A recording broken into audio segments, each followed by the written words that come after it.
My name is Brent Greenwood. I am Chickasaw and Ponca. This painting is called Civilized Uncivilized. The reason I chose that title is just our people, our Chickasaw people in particular, as well as all indigenous people of the Americas. We're all very civilized, but of course to the newcomers of this continent, they saw us as otherwise. But for this particular show, my piece addresses just my Southeastern heritage, my Chickasaw heritage, and the painting here that you see before you, basically I wanted to address the idea of our adaptation, our evolution as a people. We embraced American culture, the life ways of our traditional ways was still kept intact, but things were happening and our people saw change coming, so they started to school themselves, you know, in the American school system, education, and started to learn the ways of, you know, our I should say our the American people. So anyway, this piece addresses that through the way the gentleman's dressed, through just different aspects of it. But mainly I wanted that pride, that side of our heritage to come through and show that we are still a living, breathing culture. Today we're survivors, and despite all the allegiances and alliances that were made with the U.S. government back then, you know, they turned their back on us. So with the Indian Removal Act of 1830, you know, more or less we were subjected to what all the other tribes of the area were subjected to, and that was the removal. So of course we had our own Trail of Tears, like the other tribes all had, in relocating to Oklahoma. Chickasaws are one of the only tribes, if not the only tribe, that were able to pay for their own removal. So in that sense, it wasn't as harsh of an ordeal. It was still an ordeal, but maybe not as harsh of an ordeal like it was for maybe the Cherokee or the Creek people.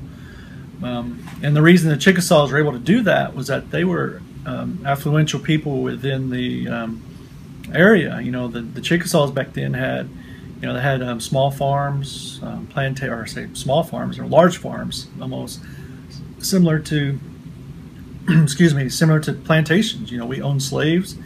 Thing about that though was that our slaves were treated more like an extension of the family. So that was one thing that was a little different than maybe the way when you think of slaves and the history of slavery. That is a little different than American perception as far as Indian people and our relationship with them. So we had slaves, we ran businesses, taverns, we had a ferry, Colbert Ferry, which is along the Tennessee River, that was ran by one of our, at the time, one of the families that were very prominent families within Chickasaw Nation. In fact, George Colbert was a chief, and his brother Levi Colbert were sub-chiefs of the Chickasaw Nation, and they were appointed to that position because of their knowledge and you know, the non-native ways and the educational system. In fact, them themselves were half, you know, half, I'm going to say half white. I believe they were Scottish and obviously Chickasaw. So their people put them in that position because they had a knowledge of who they were, but at the same time they knew how to deal with the American people. So through that, they were able to be very successful and lead their people in a prosperous way. And like I said, that kind of led up into you know, everything happened with 1830, and everything was kind of turned upside down for us. So anyway, this particular piece here, me being raised up kind of in an urban setting, I'm always kind of like, I like a lot of color. I think my palette first kind of has its history in the art of graffiti. I used to do a lot of graffiti when I was younger, and I always had an eye for color.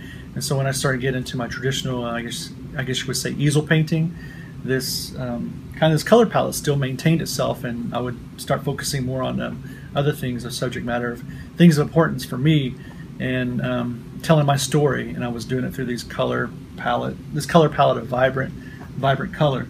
So this particular piece, as you can see, there's just a lot of things happening here that, to me, I see it. It's been layers and layers, And anyone that wants to look at my work will see that there's things happening underneath the surface. And that's the build-up texture, the layering of paint, the splatters, the drips, everything that went on, the energy that's in this painting. I want my brush strokes to be fluid. I want them to be like really just really strong and bold, but yet there's still a softness to some of these areas that I want to come across as. I know, and why that is, I don't know. It's just, I guess you say it's kind of become my style. But I've incorporated different things in reference to the devastation, the destruction, I guess you would say, of our people, the mounds. We are a mound builder people, and so with that, I made reference to with the skulls that you see. I also have parts in this painting that reference our Chickasaw, our Chickasaw, our land tracks. I have a little small map of the area that you can see that parts of Tennessee and Alabama were part of our domain, so to speak. So anyway, with that, everything just kind of flows up to the central figure being the male, and then of course his evolution of clothing and everything. But that's what's cool about, even though we adopted or adapted, I guess you would say, into I would say Western society, but American culture at that time, we still kept our native roots, and we still had that part of our culture, and we never let that go. That's why we're still here today. We survived, and we're prospering today. So in certain areas, and the fight's not done. We still have issues like any other tribe and any other people, and it's ongoing. But yet our people are prospering quite well here in the state of Oklahoma, and just because I think we had the early understanding and interaction with American people, say 250 years ago, that helped us, I think, get a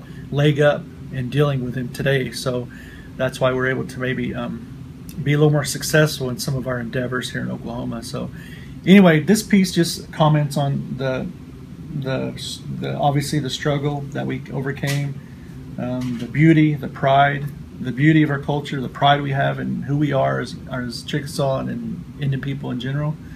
And so anyway, there's a lot of things going. Whenever I paint, I always kind of leave things up to the viewer to kind of interpret themselves, so that if they come back to it and look at it, I want them to see something they didn't see the first time. So I think that's all part of my layering process and everything that I do. So that's it.